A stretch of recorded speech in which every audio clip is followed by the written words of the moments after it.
Chapter 3. On Jackson's Island. The summer holidays came, and there was no school. Tom didn't want to think about Muff Potter and Injun Joe, but it wasn't easy. At night, when he was in bed, he saw Injun Joe's face in the dark, and he couldn't sleep. But he couldn't talk to anyone about it. One hot summer's day, he and Joe Harper were down by the Mississippi River. They sat and watched the boats, and fished, and talked. "Let's get away from here," said Tom suddenly. "Let's go and do something exciting somewhere."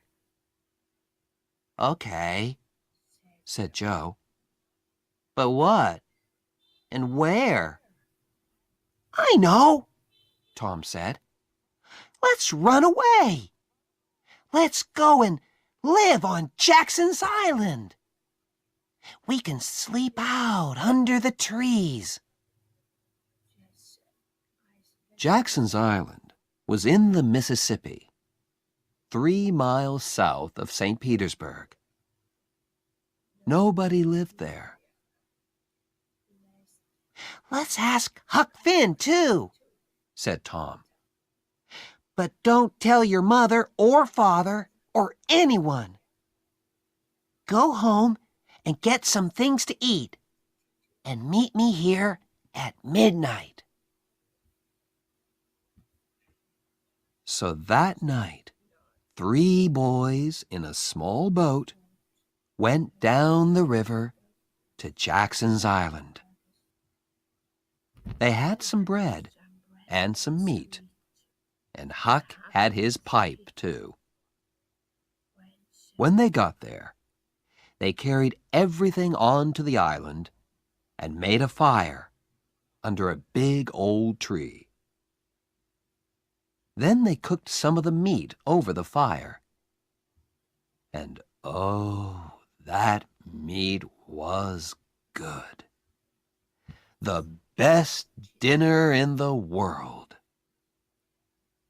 Soon, they stopped talking.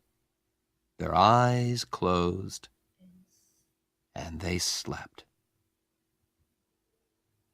The next morning, Tom woke up with the sun on his head and a smile on his face.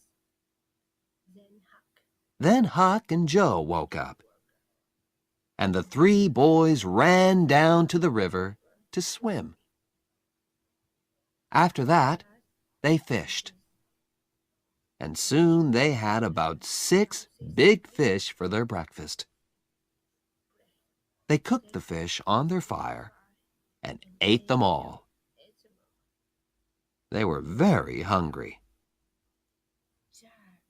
"That," said Joe happily, "was a wonderful breakfast." After breakfast, they walked through the island, swam some more, talked, fished, and swam again. They came back to their fire in the afternoon. Suddenly, Tom looked up and said, "Listen, can you hear boats?" They listened, and then ran across the island to look down the river. There were 20 or more boats on the water. Every boat in St. Petersburg was out.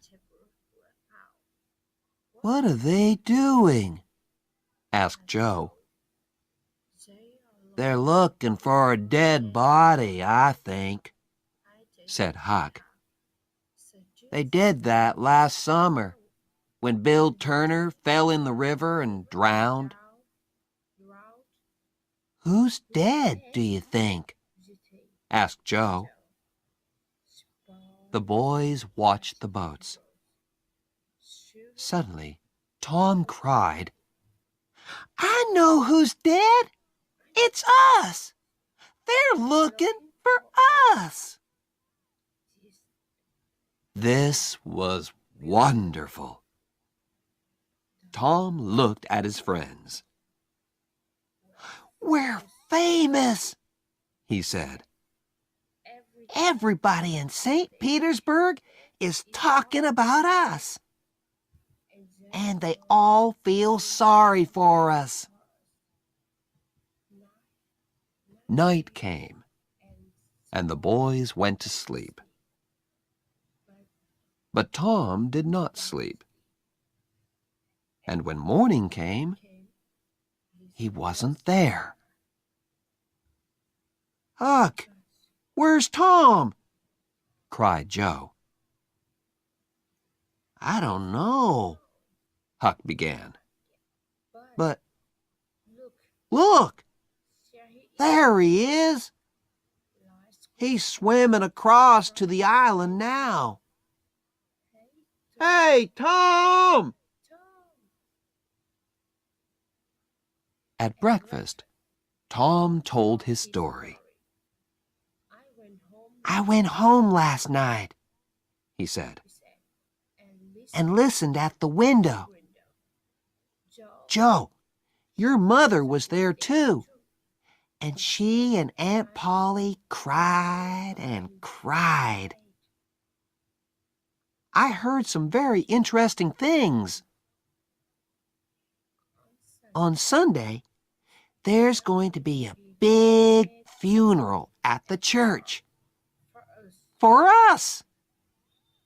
And listen, I've got a wonderful idea."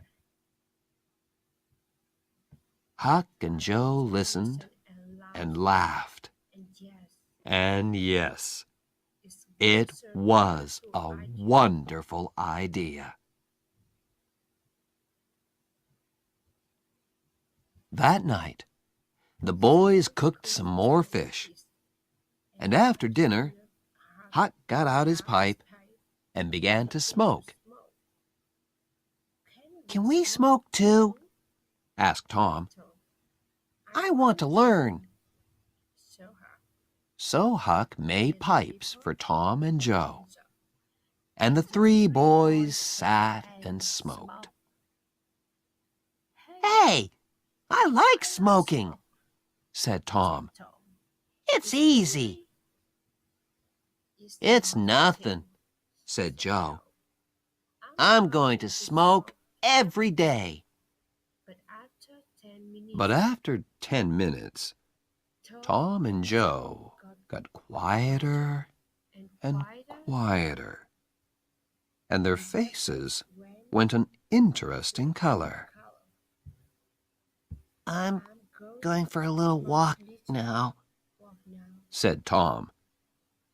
He stood up carefully and walked away into the trees. "Me too," said Joe, quickly. The two boys came back an hour later, but they didn't smoke their pipes again.